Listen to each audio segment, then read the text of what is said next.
Welcome back to training module 8.2 GPS application. So grooving part off systems application. I'm your trainer, Edwin Tunney, training and technical specialist for Horn USA Incorporated. GPS application will cover how to apply the horn grooving and part off systems at the spindle. So before we begin, there are four main types of pockets that you can find in the horn program. We have screw clamp type holders, we have self-clamping holders, we have direct mounts, and we also have top clamp systems. So depending on the need of the application, we have a lot of choices for clamping the insert and the holder system. So if we take each one, just give you some tips on how to apply these.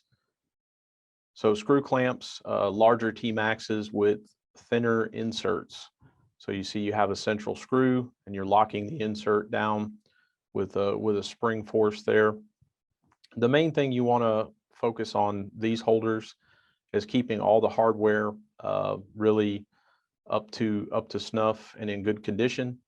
So always use the proper hardware. Don't replace these screws with different screws from different manufacturers.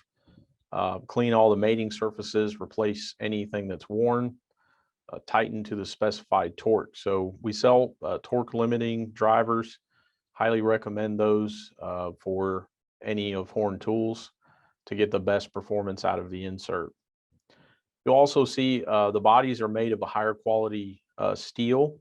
That's going to leave you with long tool life, long pocket life, but that's why it's critical to tighten to the proper torque. The next type of clamping system that we have in our grooving and part off systems are self-clampers. So self-clampers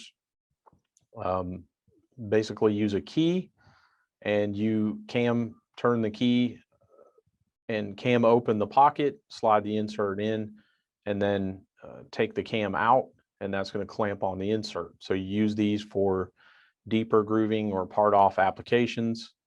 Always use with our self-clampers, use the P39L wrench, and it's a polygon shape, so it's going to cam open just enough to allow the insert to enter the pocket. If you use different tools, it can cause fatigue failure on the top side on the steel here.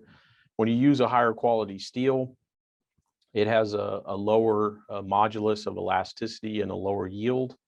So you want to avoid sort of distressing the top part of the clamp here. So use the P39L wrench. The other type of pocket that we have is direct mount. So where the screw goes through the insert and you're clamping into the pocket. Usually you have an offset, so it cams the insert and pulls it back into location. One thing that may not be aware of is that with any of the direct mount pockets in Horn's program or others, is that the screws are specifically designed for a Torx preload. So the cross-sectional area under this head is designed to accept a certain amount of tensile stress, and that develops your pull force to pull your insert down into the pocket. So always use the proper screw that was provided or a OEM replacement for that. The pockets that are overstressed from over tightening, you can see that. You want to be careful of that because you're losing accuracy when you're over tightening those. So use torque limiting drivers whenever possible. And the last are top clamps. So you have a clamping mechanism here, and that clamps on the top of the insert. This is a 312 system. So you see there's a hole in the insert that really is for manufacturing purposes. It has nothing to do with the clamping, but you have a top clamp here. Make sure to keep all of these in good repair. Make sure the thread, the socket head or the Torx is not cammed out and worn. Make sure your threads are in good shape.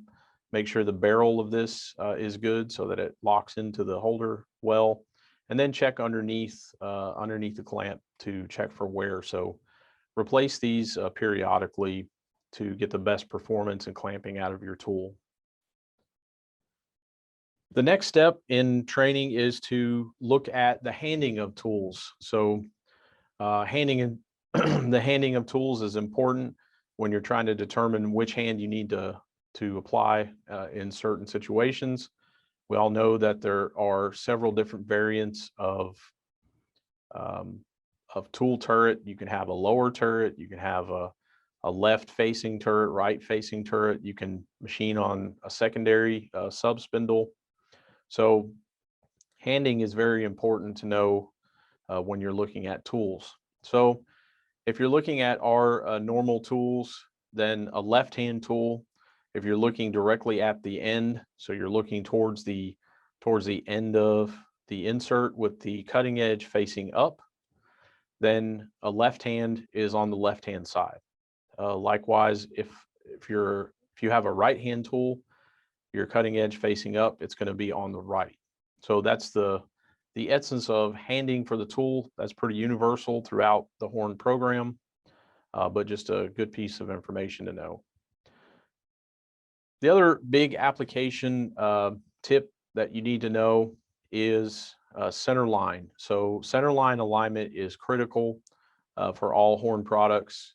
And one difference that we might have with some of our competitors recommend to set the tool above center line, and then when forces are applied, it sort of pushes off to center line. So we don't recommend that. We recommend putting it on center line, plus or minus about a thousandths to maximize your performance. So and that's because the body material is extremely dense, so it's not going to move very much when it's turning. So being on center line is critical. The reason that's critical is because if you are over center line, as the diagram is showing here, then you lose clearance. So you lose clearance along the front flank of the insert, which causes excessive tool wear. If you're below center line, you can see sometimes you'll get chatter. Above center line, you can get chatter and also poor tool life. So center line adjustment is very critical. So again, target about a thousandths, within a thousandths of the actual center of rotation of your part. The other thing is when you're doing part off operations, make sure to slow down 50% on your feed just before you hit the center. So within about 5 millimeter or 196 thousandths of the center, you want to slow down the feed. And the reason is at the very center of the part, your cutting speed is 0. So effectively, as you move towards center, and especially if you're using constant surface speed function on your machine, you notice your part rotation is increasing. So your RPM is increasing, but at the very center, you reach sort of your maximum RPM of your machine, wherever it might be set, and you're effectively pushing the material off right at the very end. So always slow down when you're approaching the center of the part.